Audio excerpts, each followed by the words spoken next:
Hello everyone and welcome to the St. Wilfrid's podcast. Today we will be interviewing Mrs. Jones. Hello, how are you today? I'm very well, thank you, Amelia. Thank you. First up we have Sarah. Hello. Okay, what's your favourite book and why? Oh, that's like asking me to choose my favourite child. And I don't have children, but like asking me to choose my favourite pupil. I love so many different books. I think adult books wise, it would be a book called 1,000 Splendid Suns by an author called Khaled Hosseini. It's set in Afghanistan and tells the story of two young women who are both married to the same man and the trials and tribulations that they go through due to the way that women are treated in that country. But young adult book-wise, I absolutely adore the Noughts and Crosses series. How good is a normal day at school for you? Okay, Alan, that's a good question. A normal day is usually really good. The students are excellent here at St. Wilfrid's and they're always really, really enthusiastic about our lessons. So yeah, I love my job and it's great privilege to be able to help young people to become what they want to do in life. Okay, yeah, good. Okay, next is Joseph. Hello. So what is your preferred book genre? I read anything and everything really, but I quite like science fiction or thrillers because I really like a page turner that you kind of have to rush through to get to the end of the book because you really want to know what's going to happen next. Okay, cool. Thank you. Good afternoon. Good afternoon. Who is your favourite author? I love Mallory Blackman, who is an amazing author. She writes the Noughts and Crosses series because I think she really writes relatable fiction for young people.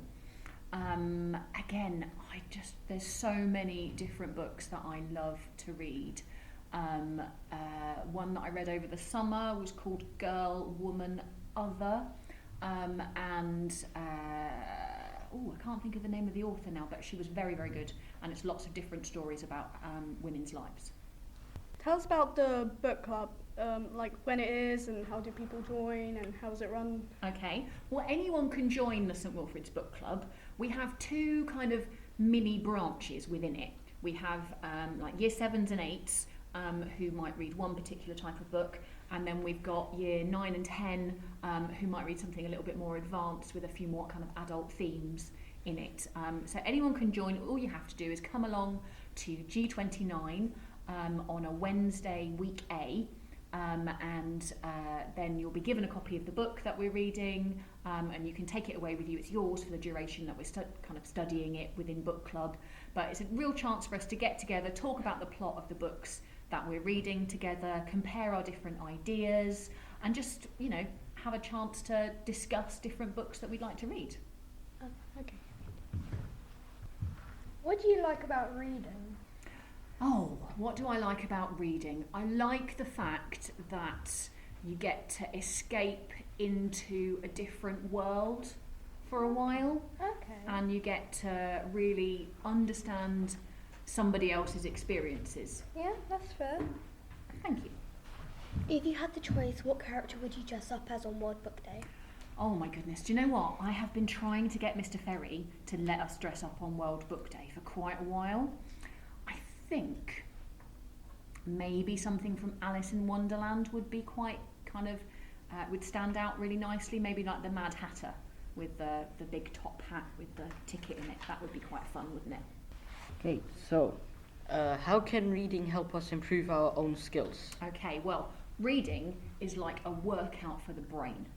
Okay, I see. so the way that you you exercise your body, yeah, reading does that for your mind. And there's been loads and loads of research to show that reading a wide range of fiction actually does more to improve your skills at learning across all of your subjects than anything else. It's the very best thing that you can do to improve your attainment in everything, including science and maths.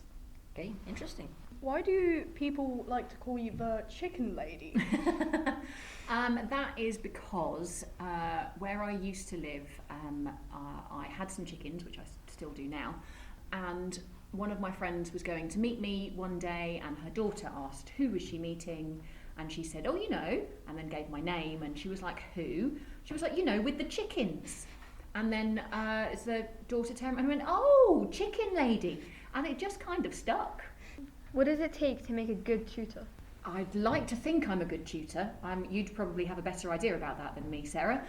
But I think being a good tutor is to do with really caring about the outcomes for our students, okay, and understanding that sometimes there are rules that have to be followed in order to make sure that the students are able to achieve to the best of their ability. But sometimes actually it's good for students to know a little bit about you, and therefore they can kind of relate to you a bit more. They'd find you a bit more approachable if they've got any problems, that kind of thing. So I think it's approachability, caring, and a little bit of enforcing the rules. Who did you look up to most as a kid? Well, as I tell all my classes, that was a very long time ago. So it's a long time to remember back to. The person that stood out most as I was growing up would probably be my dad, okay, because he is still such a massive part of my life, and he'd always do lots of cooking and stuff like that. He was very experimental in the kitchen, and I really enjoyed doing that. That's the kind of way that I cook now, and it's really nice to see and to get together. And we had really, really similar sense of humour. But I suppose in terms of famous people, I guess it would be like really interesting nature presenters. So people like Michaela Strachan and Chris Packham, who were on television when I was young. So that probably shows how old they are now. But they really, I liked the way that they spoke to young people about the world of nature in a way that they'd understand. Okay, yeah. How do you think reading affects life? I think it's a great escape, so it gives you a chance to escape any problems that you're having at the moment or anything like that. I also think it really makes a big difference to your the possibilities that you have to be able to achieve different things. And you know what? It just broadens your imagination and helps you to be able to dream about the future and all the different possibilities that you could possibly achieve. Well, thank you very much. It's been very interesting to hear a little bit more about you, Mrs. Jones. Thank you very much. I think you'll agree that your interviewers have done a pretty good job. They have done an awesome job. Some of them I'm for the really first proud. time. Yeah, excellent work, guys. Thank you, and that's something I think to give us all food for thought. Thank you very much. Thank you.